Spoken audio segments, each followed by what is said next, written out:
Y vamos a dirigirnos de nuevo, una vez más, al libro de Filemón. Providencialmente el Señor me llevó a estudiar estos pasajes y bueno, extrañamos a Mati, ¿no? Deseamos escuchar ahí la instrucción acerca del libro de Tito. Pero bueno, hoy el Señor dispuso que predique su palabra, así que oremos para que sea fiel y sea de bendición para sus vidas. Oremos por Mati. Él ayer ya estaba un poco molesto con su garganta y quizás si no estás en el grupito no te enteraste, pero está un poquito mal de salud. Presentó un poquito de fiebre ayer a la noche, pero bueno, sigamos orando por él, por su familia, que el Señor les guarde. Lo extrañamos. Vivimos tiempos difíciles, tiempos donde la falta de perdón es algo que hoy se celebra y se promulga y se predica desde el mundo y el mundo está contento con la falta de perdón. Si pensás un poco, por ejemplo, en lo que consumimos, en las películas o en las series de televisión o lo que la gente consume, ¿cierto? Las temáticas más recurrentes son estas, ¿no? Hay una agraviada, hay una persona que sufrió algún tipo de pena, de dolor, de traición, ¿cierto? Algún tipo de aflicción. ¿Y quién es el héroe de la película y el de la serie? El que se venga, ¿no? El que cobra la justicia por mano propia, ¿no? Y lo vemos y nos interesamos y consumimos eso, y la gente le llama héroes a los Vengadores, por ejemplo, ¿cierto? Ponemos a nuestros hijos a ver los dibujitos animados, ¿y cómo se llaman los héroes de nuestros niños? Los Vengadores. Desde chicos la sociedad alienta a que la gente esté continuamente alabando la falta de perdón, la falta de perdón. La falta de perdón es algo que es natural en todos los círculos de la sociedad, pero que no solamente es natural, es algo que el mundo promulga y celebra y empuja.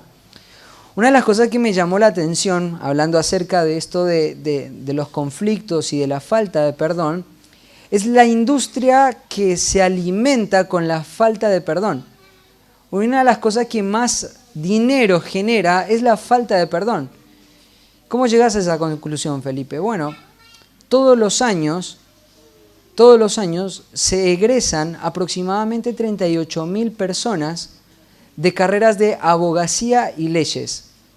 Y solo 8.800, por lo menos en el año 2019, solo 8.800 se egresaron en otro tipo de carreras que tienen que ver con ciencias, ingeniería, desarrollo, incluso hasta salud.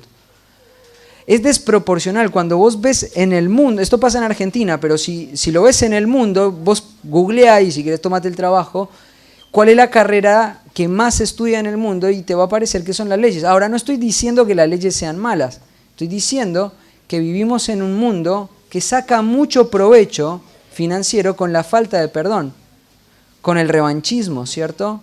Con la venganza, con la retribución en mis propios recursos. Y lo vemos continuamente.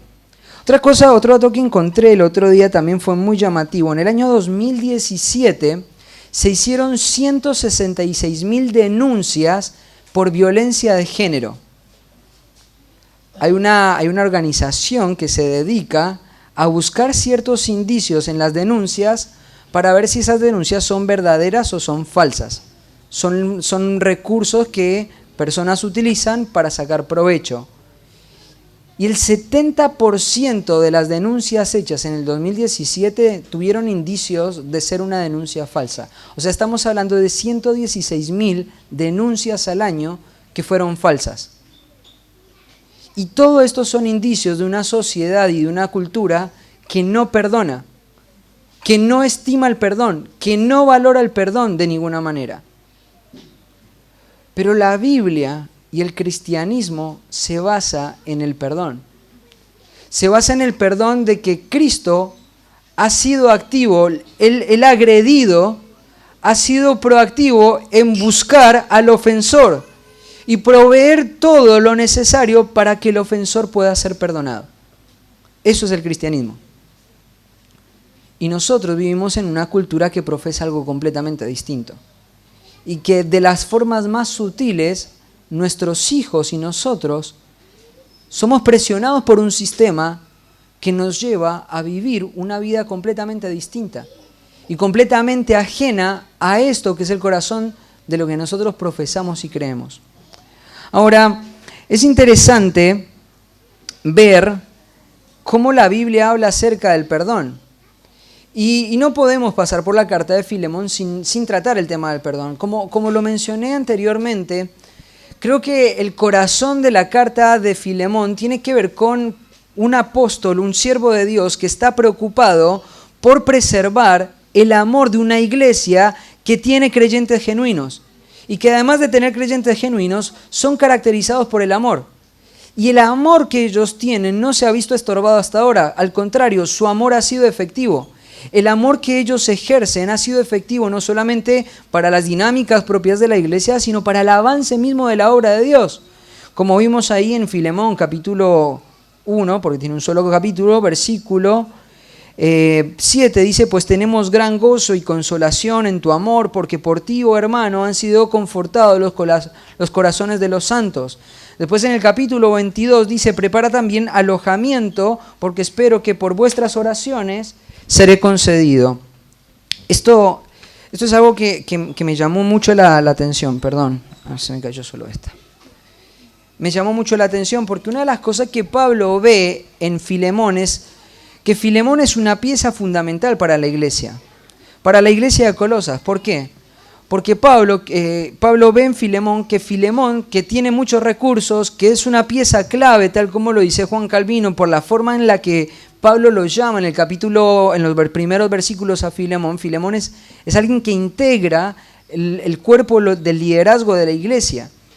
Y Pablo entiende de que grandes de las razones por las cuales la iglesia de Colosas tiene las características que dice Colosenses 1, es por causa de hombres como Filemón. Y Pablo quiere proteger esto, quiere proteger el amor de la iglesia. Quiere que el amor no sea estorbado, quiere que el amor no sea manchado, que el amor no se ponga en amenaza, no se ponga en peligro.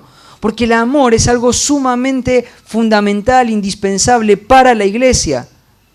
Y el amor de estos hombres, de esta iglesia y de Filemón particularmente, estaban trayendo provecho para la obra de Dios en todo el mundo. Entonces Pablo escribe esta carta con mucho afán. Porque Filemón está inmerso en un mundo que también venera la falta de perdón. ¿Sabías que en el mundo griego, en el tiempo de Filemón, en los tiempos de Pablo, había una deidad que se llamaba Némesis? Némesis es, sabemos lo que significa la palabra némesis, ¿no? Cuando decimos yo tengo mi némesis, digo, tengo a mi enemigo, ¿no? Por ejemplo, tengo en la iglesia, no voy a decir el nombre de quién es, pero siempre aparece con una remera de River, ese es mi némesis, ¿viste? Se rió solo. Hay alguien que es contrario. Bueno, esa palabra némesis viene de un nombre, de una deidad griega que existía en los tiempos de Filemón, y lo que se creía acerca de esta deidad que se veneraba es que esta persona era vengadora, y que por medio de la venganza traía el equilibrio a la sociedad, y era venerada. Filemón, como lo vimos el domingo pasado, fue rescatado de esta forma de vivir. Filemón fue extraído del mundo pagano y ahora está empezando a entender la vida cristiana. Y una de las cosas que Pablo tiene preocupación es que Filemón no entienda la necesidad de resolver esto, no como lo hubiese hecho antes de conocer a Cristo, sino resolverlo a la luz del Evangelio que le ha salvado. Y esto es algo sumamente importante para Pablo. Si bien Pablo está protegiendo el amor, está cubriendo el amor, está procurando el amor de la iglesia, ahora ese amor se va a volcar en algo completamente práctico, porque el amor es práctico. El amor no tiene que ver con una idea abstracta o con algo sentimental, tiene que ver con algo práctico. Y Pablo quiere que Filemón no sea arrastrado por esta forma de pensamiento que el contexto de Filemón tenía. Él quería que fuera preservado, fuera instruido, fuera enseñado y que Filemón pudiera poner en práctica el perdón. Así que de la misma manera que nosotros estamos expuestos ante un sistema que está generándonos presión para poder vivir inmersos en una vida donde la falta de perdón sea una característica de nuestra vida, la Biblia, por otro lado, y su espíritu, el Espíritu de Dios está tratando de empujarnos en una dirección contraria. Nosotros tenemos que perdonar. Y vamos a ver la importancia del perdón. Así que vamos a ir a Filemón, versículos 15, y vamos a leer el versículo 21. Aunque el 21 pertenece a otro párrafo, vamos a leer el 21. Dice: porque quizás para esto se apartó de ti por algún tiempo, para que le recibieses para siempre, ya no como esclavo, sino como más que esclavo, como hermano amado, mayormente para mí, pero cuanto más para ti, tanto en la carne como en el Señor. Así que si me tienes por compañero, recíbele como a mí mismo. Y si en algo te dañó o te debe, ponlo a mi cuenta. Yo, Pablo, lo escribo de mi mano, yo lo pagaré. Por no decirte que aún tú mismo te me debes también. Si, hermano, tenga yo algún provecho de ti en el Señor, conforta mi corazón en el Señor. Te he escrito confiando en tu obediencia, sabiendo de que harás aún más de lo que te digo. Qué hermoso pasaje. Déjenme orar una vez más para dejar este tiempo en manos del Señor. Oramos. Padre del cielo, te damos gracias por tu palabra, Señor. Gracias porque es viva y eficaz, Señor. Y penetra el alma y corta y discierne las intenciones del corazón. Y expone lo que somos, Señor. Padre, te rogamos que tu Espíritu Santo en esta mañana esté entrando en nuestras vidas, marcando claramente, Señor, la forma en la que debemos vivir estos principios. Si alguien no te conoce, Señor, pueda entender la necesidad que tiene de salvación. Que tu Espíritu le salve, Señor. Quite el velo y haga renacer, Señor, a aquellos que están perdidos. Y a nosotros, tus hijos, en los cuales tu Espíritu ya mora, Señor, te rogamos que tú nos capacites para poder vivir esta verdad, Señor, este principio, esto que vamos a ver a continuación. Trae convicción a nuestras vidas, trae convicción a nuestros corazones y ayúdanos a vivir por fe, Señor, esto que vamos a escuchar el día de hoy. Te agradecemos en el nombre de Cristo Jesús. Amén. Bueno, si me permiten ponerle un título al sermón de hoy, vamos a ponerle características del verdadero perdón. Características de un verdadero perdón. Ahora, arranca el pasaje hablando de algo que es llamativo. Aparece ahí la palabra porque quizás para esto se apartó de ti. Porque quizás para esto se apartó de ti. Como vimos el domingo pasado, Filemón era un hombre que venía del mundo griego, tenía una práctica que era común, que era la de comprar esclavos. Había comprado a un hombre como Onésimo para que sirviera obviamente en el clima íntimo de su familia. Este hombre, aparentemente por lo que Pablo va a tratar más adelante, era un hombre que tenía acceso a las posesiones y a los recursos que Filemón tenía. Y en un momento este hombre, que es un siervo infiel, decide apartarse de Filemón. Muchos creen que lo que pasó también fue que en el momento que Onésimo se separó de Filemón, sufrió algún agravio como un robo. Ahora, ¿a dónde se fue a esconder Onésimo? Onésimo se fue a Roma, a la capital del mundo de aquel tiempo. Roma era un imperio muy vasto, muy grande, era un imperio muy poderoso y Roma era la capital de ese imperio. En Roma, en el momento en el que Pablo está escribiendo, se estima que habían aproximadamente 1 millón de personas, o sea, más o menos la población que tenemos en la ciudad de Rosario. Había mucha gente. Es más, para este tiempo 1 millón de personas lo hacía una mega ciudad y en este momento fue la ciudad más grande de su momento, de su era. Entonces no había mejor lugar para un fugitivo que esconderse en una ciudad de 1 millón de habitantes. Ahora, una de las cosas llamativas de este pasaje es que obviamente Pablo va por otro rumbo a Roma, ¿no? Va por otra razón, va por otra causa. Pablo va porque él está preso en Cesarea, está aguardando a ser juzgado, él apela al César y como apeló al César y es ciudadano romano, es tomado por el imperio y es llevado a Roma. Y es puesto en una cárcel domiciliaria. Y ahí en esa mega ciudad, que uno podría pensar cómo va a ser para encontrarse Pablo con un fugitivo, se encuentra Onésimo escapando. Y Onésimo, dada la casualidad, sabemos que no hay casualidades, es esclavo de un amigo de Pablo que se encuentra en esa ciudad, en esa misma circunstancia, en ese mismo momento. Entonces, Pablo, cuando ve toda la circunstancia, Pablo, cuando ve todo el momento, lo que Pablo ve es la soberanía de Dios. Y lo que Pablo va a hacer a través del primer versículo que estamos leyendo es poner en perspectiva delante de Filemón una verdad que es real, una verdad que es la misma para él, que es la misma para vos, que es la misma para mí, y es la verdad de que Dios tiene el control de absolutamente todo. Entonces el primer punto que vamos a hablar acerca de un verdadero perdón es que el verdadero perdón es posible cuando creemos en un Dios soberano. El verdadero perdón es posible solamente cuando tenés la claridad de que hay un Dios soberano. Cuando tenés la claridad de que hay un Dios que controla absolutamente todo en el cielo y en la tierra, tal como lo dijo Daniel en el capítulo 4. En el capítulo 4 de Daniel expresó quién, escribe ahí en ese pasaje, quién como Dios, ¿no? Que hace su voluntad en los habitantes del cielo como en los habitantes de la tierra. No hay quien detenga su mano, no hay quien le pregunte qué haces.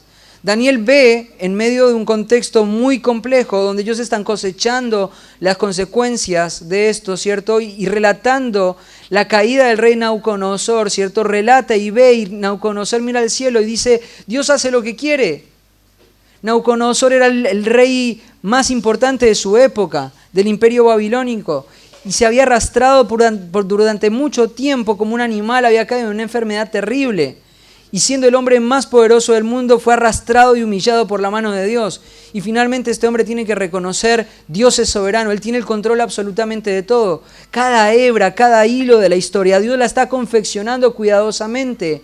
Y va hacia el destino donde Dios ha trazado, nada se ha escapado de sus manos. Nosotros como hijos de Dios tenemos que tener confianza en el Dios en el que hemos creído. Dios es soberano. Cada elemento, cada segundo, cada disposición que ha ocurrido en tu vida ha sido parte de la historia de Dios para vos. Ahora, una de las cosas hermosas que nosotros contamos y gozamos es que este mismo hombre que escribió esta carta, Filemón, escribe en el capítulo 8 de que ese Dios que confecciona la historia del mundo ha decidido en su plan soberano hacer de que todas y cada una de las circunstancias que ocurren en mi vida como hijo de Dios, como objeto del amor de Dios, siendo amado por Dios y nosotros amándole a Dios, en esa condición, cada circunstancia que Dios la ha planeado para bien. Si vos no tenés una clara perspectiva de la soberanía de Dios, si vos no podés ver tu propia historia a la luz del control de Dios, lo que va a ocurrir es la incertidumbre, es la ansiedad, es la amargura. Dios está en control de todo, hermanos. Dios está en control de absolutamente cada segundo de mi vida. Y cuando veo las circunstancias de mi vida, tengo que decir, Dios lo ha querido de esta manera. Dios está trabajando a través de esta circunstancia. Dios está trabajando a través de este momento que Él ha permitido. Y yo tengo que aprender a verlo de esa manera. Y eso es lo que Filemón tiene que aprender a ver de esta situación. Filemón ha sido agraviado. Filemón ha sido afectado y su familia tiene un mal concepto de Onésimo. Pero Filemón tiene que entender algo. Dios está detrás de esta circunstancia. Dios está detrás de esto. Y cuán importante es para nuestra fe, para nuestro peregrinaje, poder entender de que Dios va detrás de todas y cada una de las circunstancias de nuestras vidas. La expresión que utiliza ahí Pablo es una expresión interesante. La palabra quizás también se encuentra en Romanos capítulo 5. Vamos a ir a Romanos capítulo 5 para entender un poco esta palabra quizás.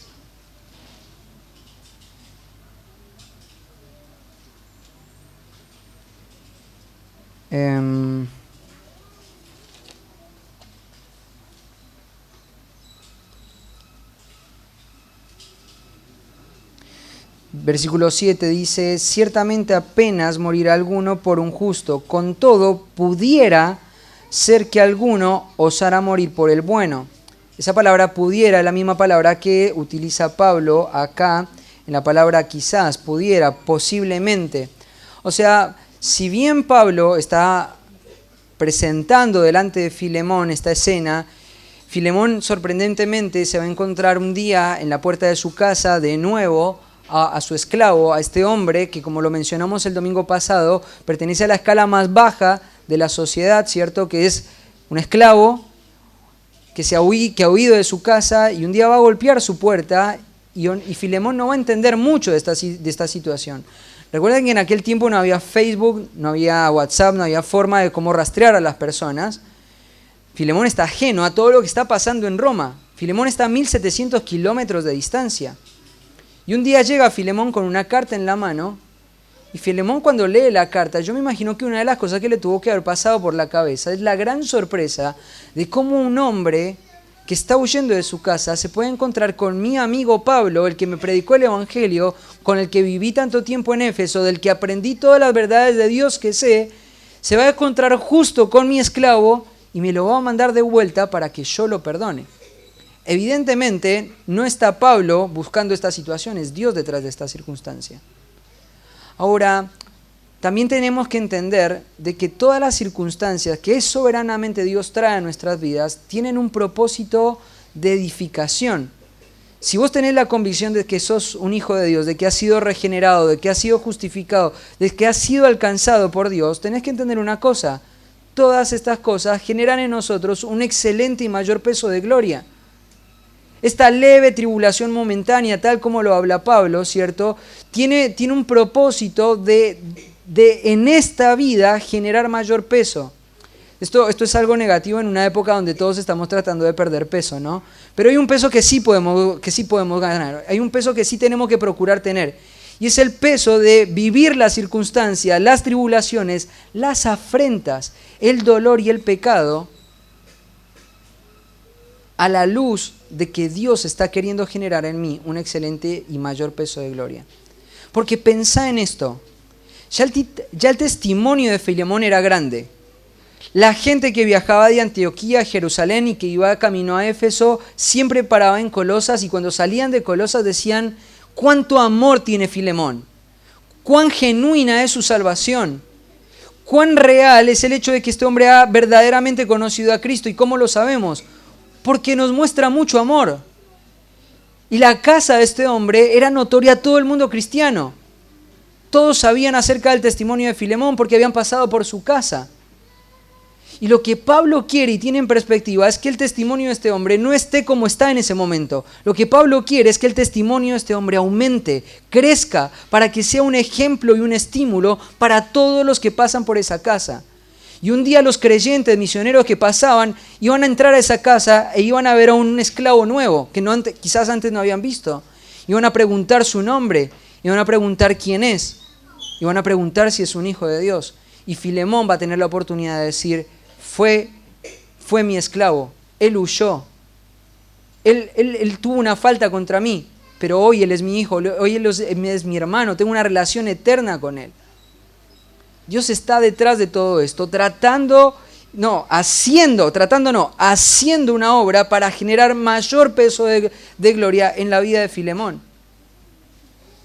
Ahora, cuando nosotros tenemos claridad del Dios en el que hemos creído, cuando nosotros tenemos claridad acerca de la ambición que tenemos que tener como creyentes, que es llegar a ese momento de gloria, poder presentar nuestras coronas, poder tener amigos eternos, pero además de eso, tener un mayor peso de gloria, entonces cuando veo la afrenta, lo que veo no es un problema, lo que veo es una oportunidad para crecer en la gracia de Dios. Y esa se convierte en mi ambición más grande. Ahora, cuán contrario es a lo que el mundo profesa, ¿no?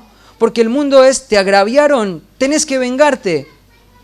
Te hicieron una falta, fueron injustos con vos en el trabajo, tenés que hacerle un juicio. Eso es lo que el mundo está empujándonos a pensar continuamente. No perdones, no restituyas, no seas activo en esto. Pero el perdón es una obra hermosa. No hay momento en el que un creyente se parece más a Dios que cuando perdona. No hay momento en el que un creyente se parece más a Dios que cuando perdona. Porque hemos sido perdonados.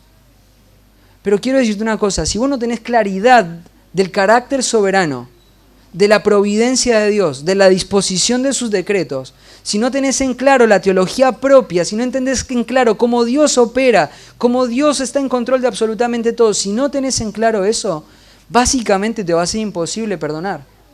Porque no vas a entender lo que hay detrás de cada circunstancia dolorosa que nosotros vivimos. Ahora, cuando hablamos de circunstancias dolorosas, no lo hagamos como algo general, hagámoslo algo personal. Cuando yo soy agraviado, cuando hay una persona que está cometiendo un pecado frente a mí, ¿cierto? Y yo tengo que tener la disposición del perdón. Muchos de ustedes han pasado por el curso de membresía. Y esto de la interacción mutua entre hermanos es algo sumamente necesario, ¿no? Lo hemos visto ahí en la clase de membresía. ¿Por qué es necesario la interacción entre hermanos? Porque en la interacción entre hermanos, ¿cierto?, es cuando empieza a surgir y a flotar el pecado que aún mora en nuestros corazones. El pecado que todavía está ahí, ¿cierto? ¿Y qué es lo que tengo que hacer cuando mi hermano peca contra mí? Si alguien peca contra ti, ¿qué tengo que hacer? Tengo que ir a él y reprenderle, ¿cierto? Eso es lo que enseña Mateo capítulo 18. Y si te oyere, has ganado a tu hermano. Esto establece un objetivo, una intención, una motivación.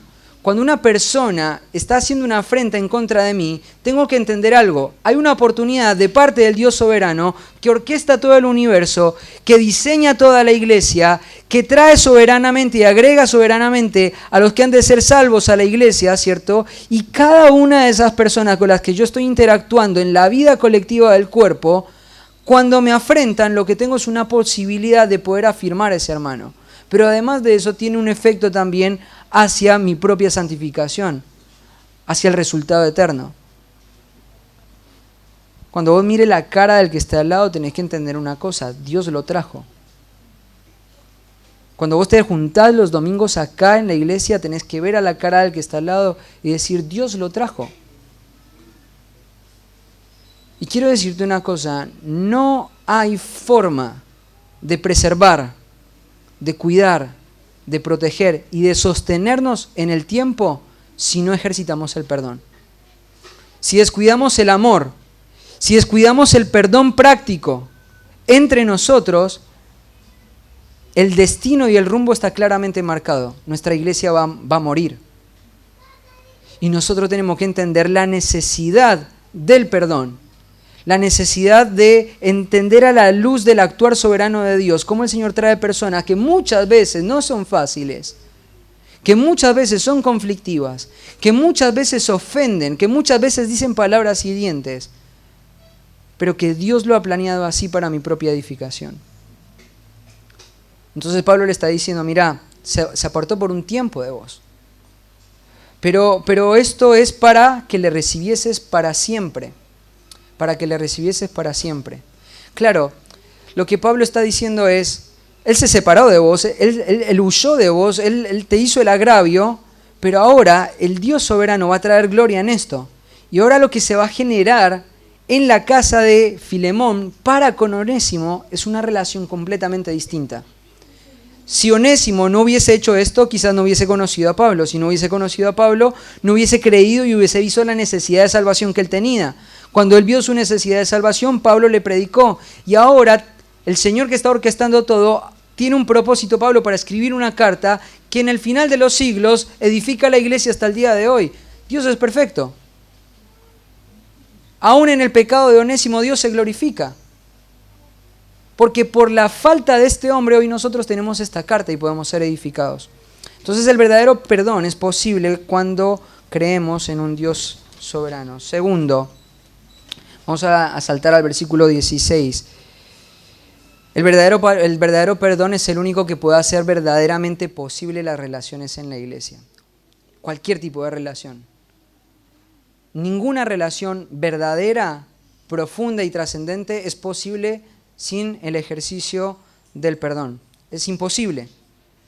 Es imposible que un matrimonio se sostenga en el tiempo si no ejercita el perdón. Es imposible, ¿por qué? Porque nos ofendemos, nos agraviamos unos a otros, muchas veces, ¿o no?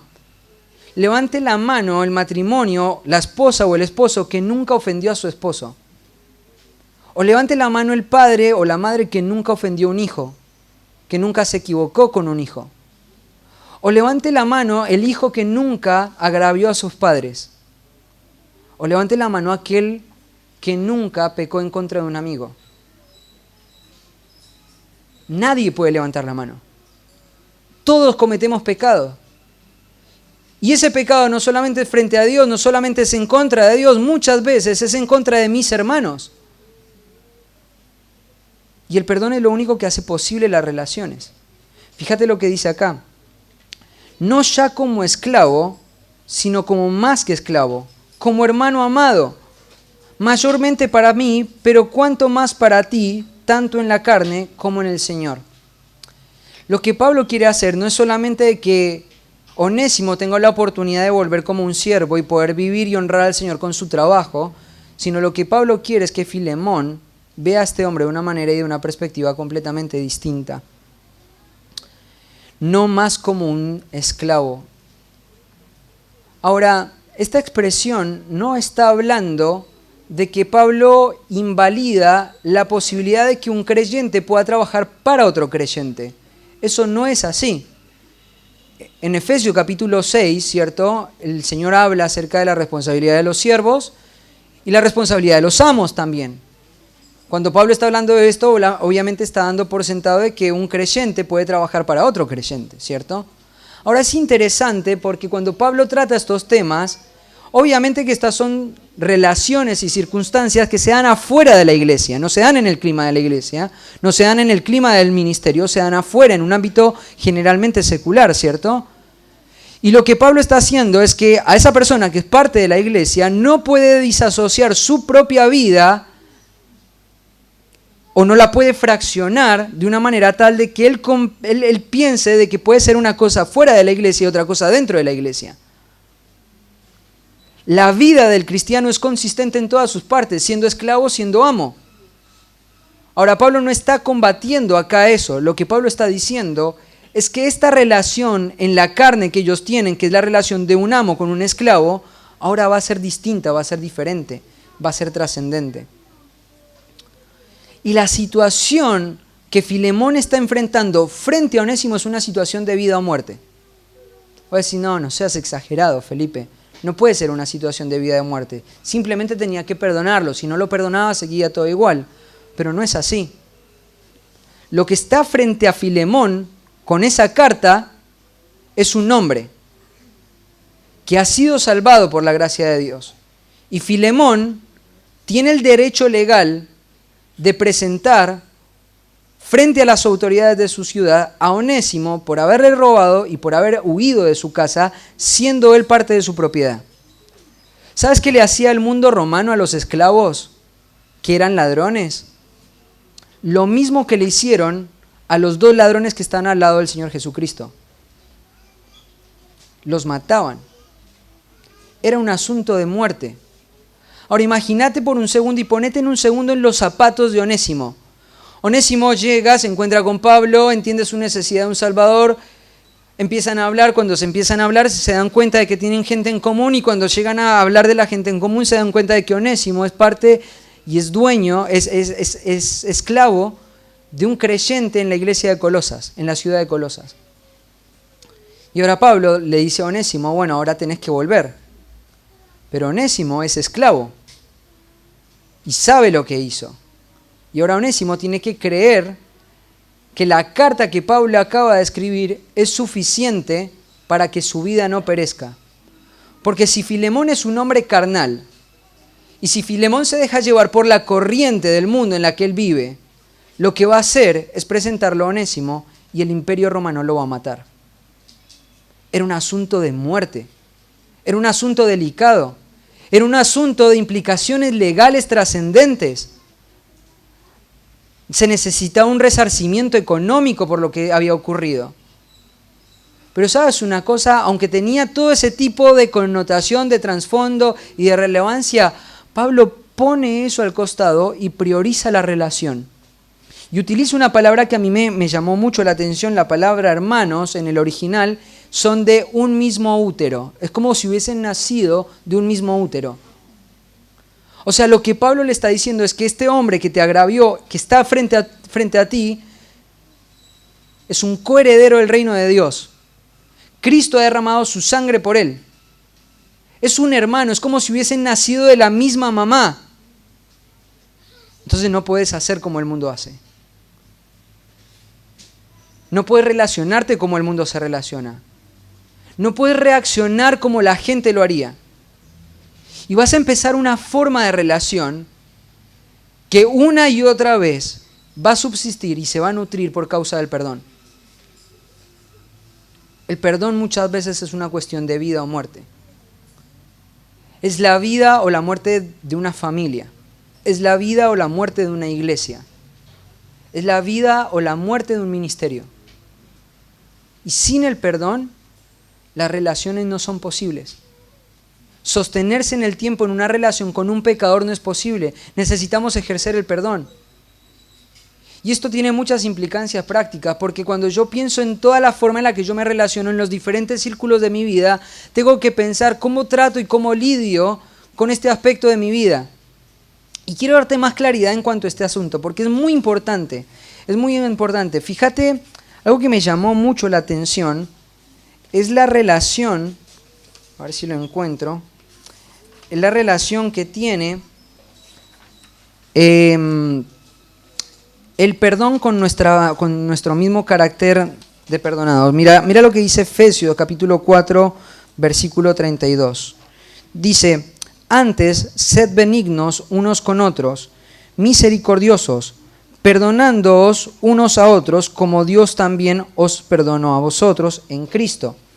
Mira lo que dice Mateo 6:14, dice, porque si os perdonáis a los hombres sus ofensas, os perdonará también a vosotros vuestro Padre Celestial.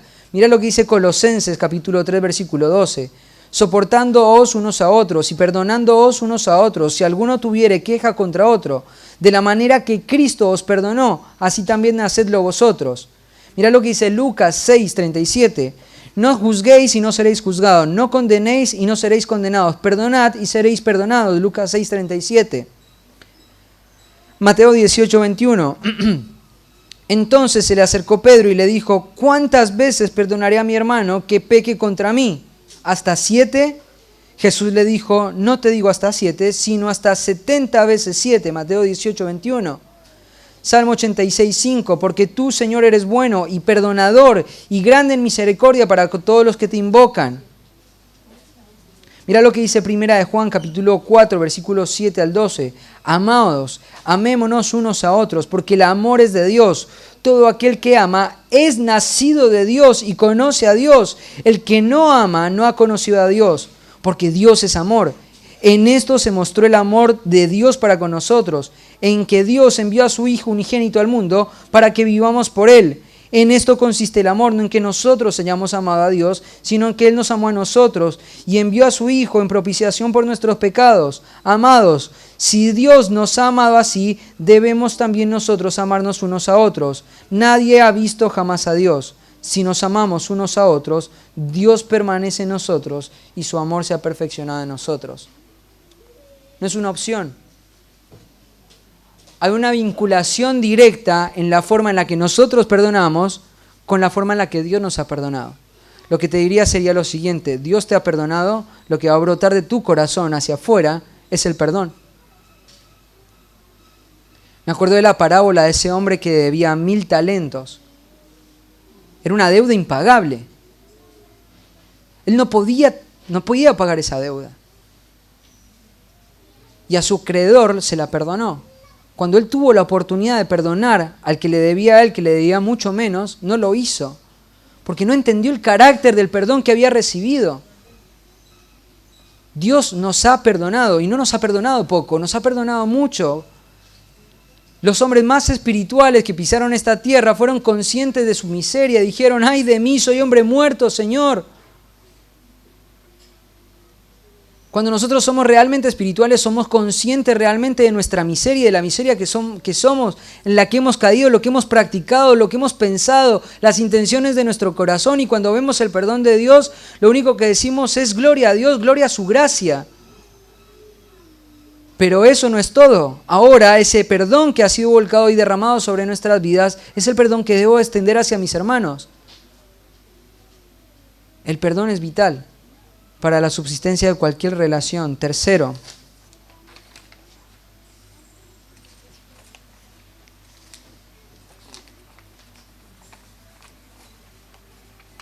si lo encuentro, vamos al tercero. Se me hizo un choclo acá, perdón.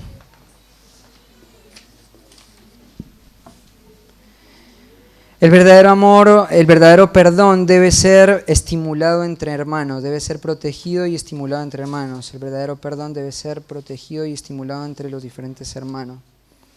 Ahí sigue la progresión del pasaje. Dice: así que si me tienes por compañero, recíbele como a mí mismo. Y si en algo te dañó o te debe, ponlo a mi cuenta. Yo, Pablo, lo escribo de mi mano, yo lo pagaré, por no decirte que aún tú mismo te me debes también. Sí, hermano, tenga yo algún provecho de ti en el Señor, conforta mi corazón en el Señor. Una de las cosas llamativas de este pasaje es el compromiso que Pablo pone por este esclavo. Como lo hemos venido diciendo a lo largo de todo el estudio, el perdón tiene que ser algo que nosotros debemos proteger y debemos estimular en la iglesia. Porque esto es precisamente lo que hizo este ministro del amor, ¿no? Esto es precisamente lo que hizo Pablo. Pablo vio la afrenta, vio el desafío, vio el problema, y lo que hizo fue, en sus recursos, tratar de proveer todo para que la relación se restituya. El verdadero amor, el verdadero perdón, requiere de hombres espirituales. Tal como Pablo estuvo interviniendo, hombres espirituales muchas veces tienen que intervenir en situaciones así. Tenemos que estimular el perdón. Tenemos que estimular desde el liderazgo el perdón. Tenemos que desde la familia estimular el perdón, ¿cierto? Nuestros hijos desde muy pequeños, desde muy temprana edad, empiezan a pecar contra sus hermanos. Y una de las características que tienen que ver en nosotros es cómo nosotros lidiamos con el perdón. Es cómo lidiamos con nuestra miseria. Cuando mi hermano peca contra mí. Cuando mi esposa peca contra mí. Cuando mi esposo peca contra mí. ¿Cómo lidio con eso? ¿Cómo se resuelven esas circunstancias en el hogar?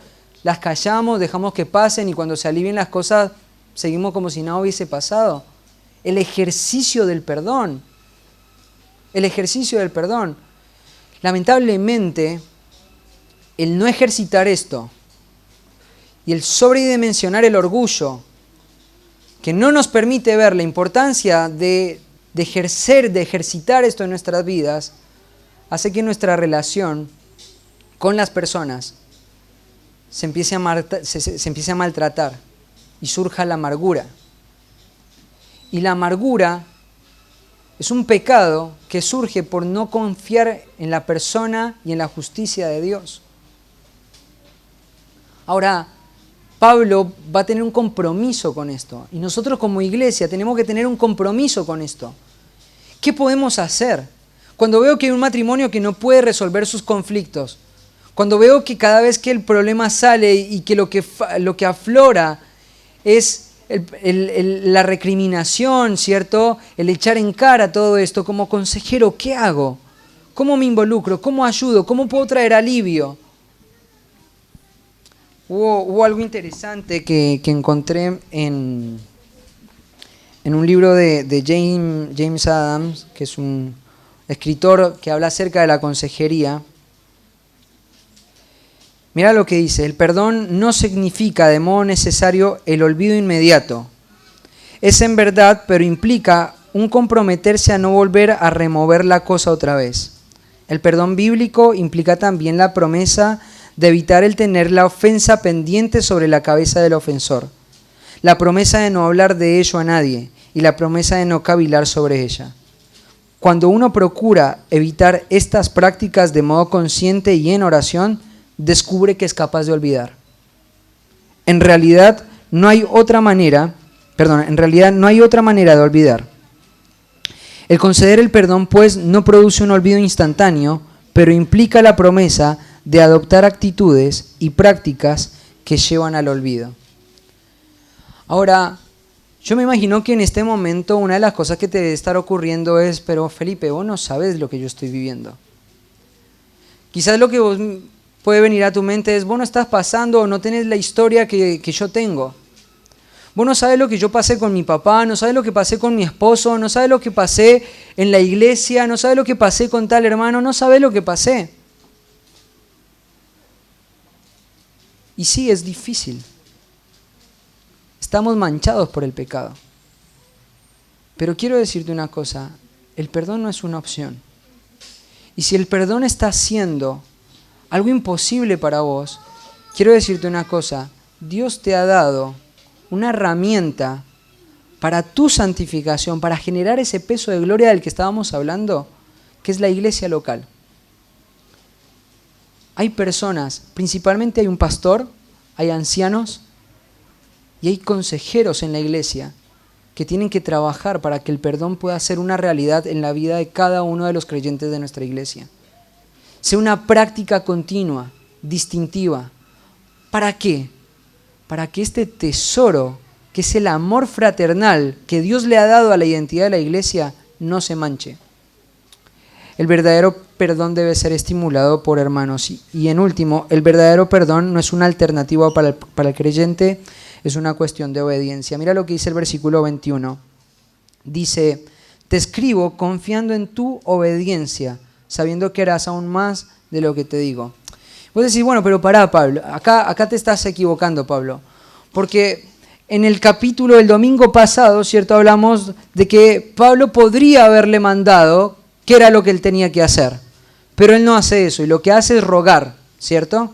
Yo te ruego por mi hijo Onésimo. Eso es lo que hace Pablo. Él ruega por su hijo Onésimo. Dice, yo tengo la libertad de mandarte, pero no te voy a mandar. Y acá en este versículo 21 dice, bueno, yo espero que vos seas obediente. Pero ¿qué es lo que está pasando acá? ¿Parece una contradicción? No es una contradicción. Porque lo que Pablo está haciendo es no usando su autoridad para ordenarle a Filemón qué es lo que tiene que hacer. Pero Filemón no puede entender estas palabras o este ruego en términos de alguna alternativa. El perdón no es una alternativa para el creyente. El perdón no era una alternativa para Filemón. Filemón tenía que ser obediente a Dios en perdonar a Onésimo. Y la expectativa que Pablo tiene es que Filemón entienda de que el perdón es un mandato de parte de Dios para él como hijo de Dios. No hay una alternativa, no es una opción. No es si quiero hacerlo. Tengo que forzar, doblar mi corazón. Tengo que luchar en contra de mi pecado. Tengo que luchar en contra del odio. Tengo que luchar en contra de la amargura. Y tengo que perdonar. Porque yo he sido perdonado. Aunque te lo ruego, espero que seas obediente. Aunque te lo podría haber mandado y no te estoy mandando, espero que seas obediente. Espero que entiendas que lo que yo te estoy diciendo, Filemón, no son palabras de un hombre, son las expectativas de Cristo para tu vida. Cuando vos entraste en la vida espiritual, dijiste, reconozco a Cristo como el Salvador y el Señor, el amo de mi vida. Entonces ya tu vida no es tuya. Ahora tu vida no es una alternativa vivir este tipo de dinámicas. Es lo que el amo y dueño de tu vida te está pidiendo que hagas. Y tenés que verlo así. El Señor te ordena a que vivas la dinámica del perdón. Y quiero cerrar con algunas preguntas de reflexión. Para que te tomes un segundo y puedas pensar en esto. Cuando vienen esas circunstancias, cuando viene la afrenta, cuando viene la ofensa, ¿luchas con Dios por las situaciones que has traído, que Dios ha traído a tu historia, a tu vida? ¿Ves el pasado con amargura y dolor? Porque si es así, ¿sabes qué? Te quiero decir cuál es el diagnóstico. La vida espiritual es una cuestión de fe. Por un lado tenemos a Dios y su carácter. Un Dios soberano, justo, ¿cierto? Que nada se escapa de sus manos. Entonces cuando yo veo a Dios, ¿cierto? Y confío en Él, mi corazón es preservado del pecado. Pero por el otro lado, del otro lado del espectro, está el pecado, la venganza, la justicia por mano propia, las malas actitudes, las malas respuestas, la amargura, el enojo, el odio, ¿cierto? Yo tengo que desquitarme de lo que esta persona me ha hecho, por lo que me ha hecho. Y vos estás siempre en el medio. Y las dos cosas te prometen algo. Algo te promete un excelente peso de gloria, un fruto eterno, y lo otro te promete la satisfacción de que pudiste conseguir venganza. Y vos estás ahí en medio de esa dicotomía con tu fe y decidiendo dónde vas a depositar tu fe, si en la promesa del pecado o en la promesa del carácter de Dios. Y estás siempre en el medio. ¿En qué vas a confiar? ¿Estás luchando con Dios? Si estás luchando con Dios, estás creyendo la mentira del pecado. Dios tiene el control de tu vida, de cada microsegundo, de cada familiar, de cada hermano de tu iglesia, del momento preciso en el que trajo tu existencia al mundo, al universo. Ni un segundo antes, ni un segundo después, ni en esta era, ni en la otra. Ahora trajo tu existencia. Te dio el esposo que te dio los padres que te dio los hijos que te dio. Dios tiene el control de tu historia. ¿Cómo recibís esa verdad? ¿Con amargura o con dolor? ¿Hay alguna persona con la que hoy no quieres pasar tiempo, ni siquiera estar cerca con él? ¿Hay alguna persona con la que no quieres pasar tiempo? Si hay una persona con la que no quieres estar ni siquiera cerca, quiero decirte una cosa. Hay un problema de perdón. Hay un problema no resuelto. Son indicios, son cosas superficiales que muestran un problema más profundo. Necesitas la intervención de hermanos espirituales que intervengan, que te ayuden, que te aconsejen y que te provean recursos para poder resolver eso.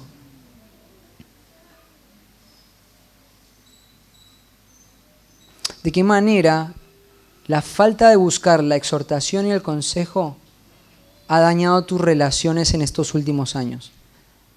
¿De qué manera la independencia ha afectado tus relaciones en estos últimos años?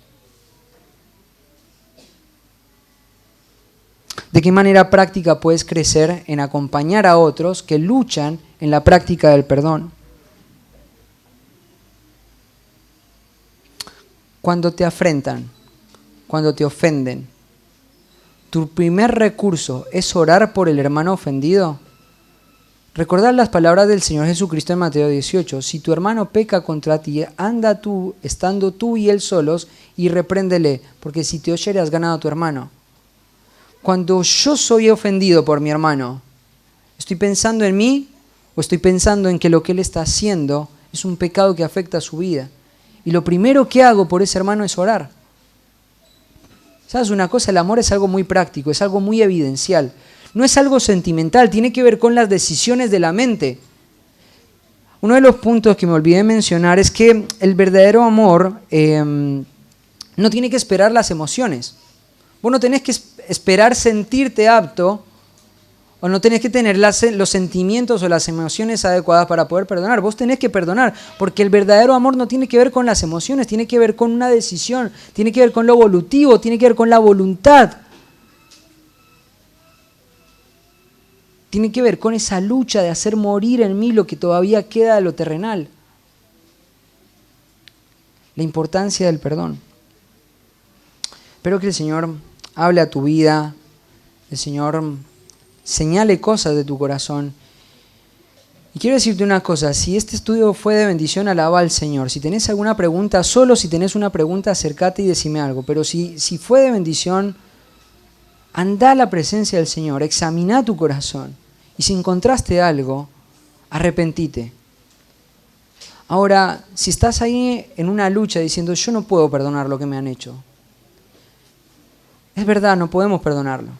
Porque el perdón, el verdadero perdón es una virtud cristiana, es algo que el Espíritu Santo hace en nosotros. y que solamente es posible para un hijo de Dios.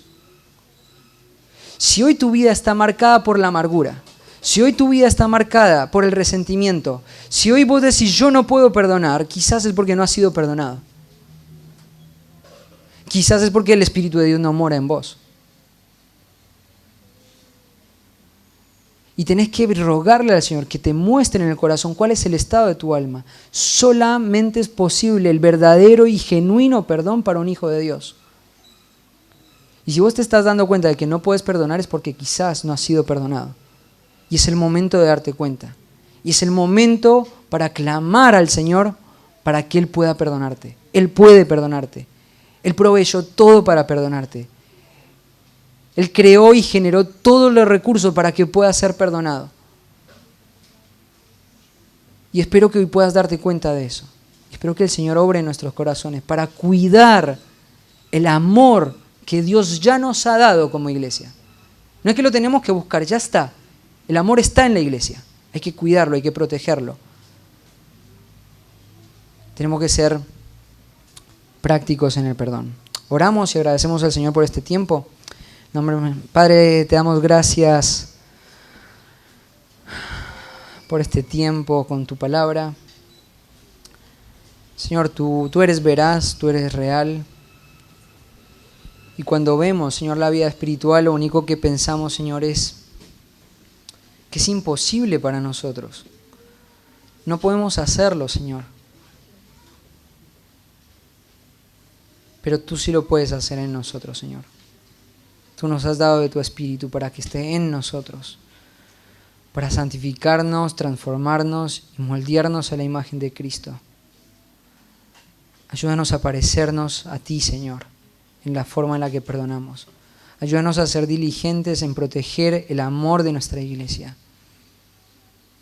Ayúdanos a tener las ambiciones correctas, la ambición de ser como tú, Señor, quien nos perdonó, quien entregó a su Hijo para que este perdón pudiese ser real, pudiese ser posible, Señor.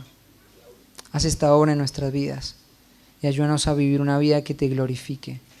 Ayúdanos a desechar el pecado de la amargura, del resentimiento, del odio, del egoísmo, Señor, que estorba, Señor, al amor en tu iglesia. Ayúdanos a vivir para ti. Ayúdanos a entender, Padre, que tú eres soberano. Ayúdanos, Señor Dios, a ver estas circunstancias como oportunidades para tener un mayor y excelente peso de gloria. Esta es nuestra oración, Señor. Oramos en el nombre de Cristo Jesús. Amén.